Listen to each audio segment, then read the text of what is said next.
Hi friends, welcome to my channel Pampa blog channel. তোমাদের সবাইকে স্বাগত। আশা করি তোমরা সবাই খুব ভালো আছো, সুস্থ আছো। আমিও ভালো আছি। তো দেখো, আজকে আমি লতি রেসিপি নিয়ে এসেছি। তো লতি দিয়ে চিংড়ি মাছ দিয়ে বানাবো। তো লতিটাকে দেখো কিভাবে ছাড়াতে হয়। তো যারা জানো তাদের জন্য বলছি না, যারা জানো না তাদেরকে দেখাচ্ছি। তো এভাবেই ছুলতে হয়। আমি হাত দিয়ে না ছাড়াচ্ছি, বেশ ভালোই লাগে ছাড়াতে, তাই না বলো? তো চলো কিভাবে কাটতে হয় সেটা আমি দেখাচ্ছি একটু। তো দেখো, এই যে যেমন ডাঁটা কাটো, তেমন এর মধ্যে একটা আঁশ থাকে, সেই আঁশটাকে তুলে দিতে হয়। তো যারা জানো না, লতি খেতে যারা ভালোবাসো, আমিও জানতাম না, এটা আমিও শিখেছি। তো তাদের উদ্দেশ্যে বলা হচ্ছে, খুব ভালো লাগে, তোমরাও বানিয়ে দেখবে আমার মতন করে। তো বন্ধুরা দেখো, এই যে সব লতিগুলো কেটে নিয়েছে, আঙুলগুলো দেখবে কালো হয়ে গেছে।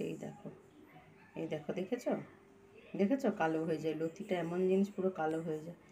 দেখেছো কেটে নিয়েছি। তো লতির জন্য আমি দেখো এখানে চিংড়ি মাছ নিয়ে নিয়েছি, 200 গ্রাম চিংড়ি মাছ। আর চিংড়ি মাছের মাথাগুলোকে বাদ দিয়ে, আর ছোট বলে না ছাল আঁশটা মানে খোসাটাকে তুলে নিই। তো দেখো, আর এখানে দেখো চিংড়ি মাছটাকে ধুয়ে সব ভালো করে নিয়েছি, শুধু লবণটা আর হলুদটা মাখাইনি। লবণ মাখালে চিংড়ি মাছে অনেকটা জল বেরিয়ে যায়, তোমরা জানো।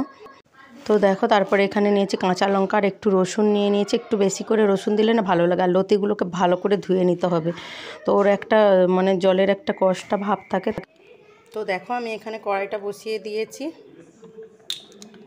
কড়াইতে তেল দিয়ে দিচ্ছি চিংড়ি মাছ ভাজার জন্য। তেলটা গরম হয়ে গেছে, চলো চিংড়ি মাছগুলো দিয়ে দিই।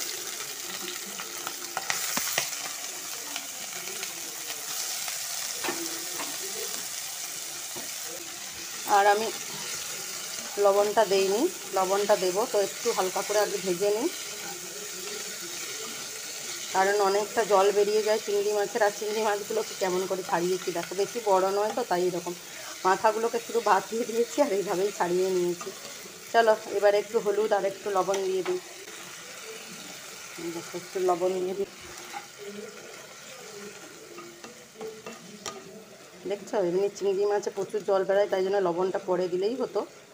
খোসাটা ছাড়াইনি যখন, কিছু হবে না। তো চলো ভেজে নিই, বেশি ভাজবো না, হালকা করে ভেজে নেব। তো দেখো চিংড়ি মাছগুলো হালকা করে ভেজে নিয়েছি, চলো এবারে তুলে নিই চিংড়ি মাছগুলো। কড়াইতে আবার একটু তেল দিয়ে দিয়েছি, তেল দিয়ে দেখো রসুনগুলো দিয়ে দিলাম।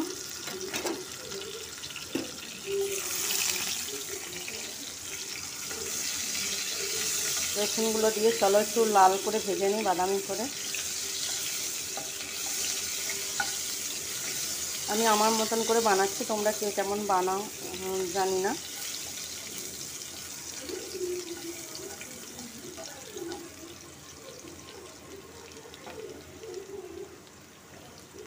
তো চলো এরপরে লতিগুলো দিয়ে দিচ্ছি, একটু আঁচটা কমিয়ে দেবো দিয়ে।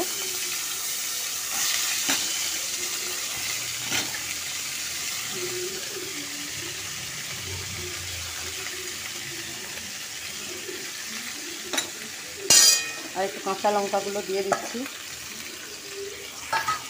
কাঁচা লঙ্কা এবারে পরিমাণ মতো, যে যেমন ঝাল খাবে। লবণ দিয়ে দিচ্ছি এবারে আন্দাজ মতো, আর হলুদ গুঁড়ো দিয়ে দিচ্ছি। তো দিয়ে এটা আঁচ কমিয়ে সুন্দর করে ভেজে নেব, একবারে নরম হওয়া পর্যন্ত। চলো, তো দেখো বন্ধুরা, এটা এখনও ভাজতে অনেক বাকি আছে। একটু নরম হয়েছে একটু। এটা ভালো করে না ভেজে নিলে না একটু গলা ধরে।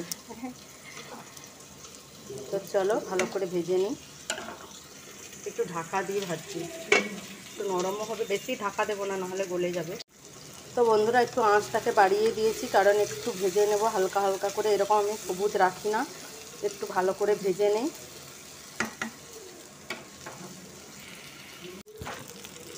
তো বন্ধুরা দেখো, ভাজা ভাজা হয়ে এসছে। তো আমি চিংড়ি মাছগুলো দিয়ে দিচ্ছি। দেখো, তো আর একটু ভাজা হবে, তো চিংড়ি মাছগুলো দিয়ে দিই। চিংড়ি মাছগুলো এর মধ্যে হয়ে যাবে। আর কি বলো তো, একটু তেঁতুল দিয়ে দিচ্ছি, গলা যাতে না ধরে, এটা একটা ছোট্ট টিপস। তো একটু তেঁতুল দিয়ে দিলাম। তো তেঁতুল দিয়ে দিলে কি বলো তো, গলাটা ধরবে না। আর লবণ তো দিয়ে দিয়েছি, আর লাগবে না। তো চলো আর একটু ভাজা হোক।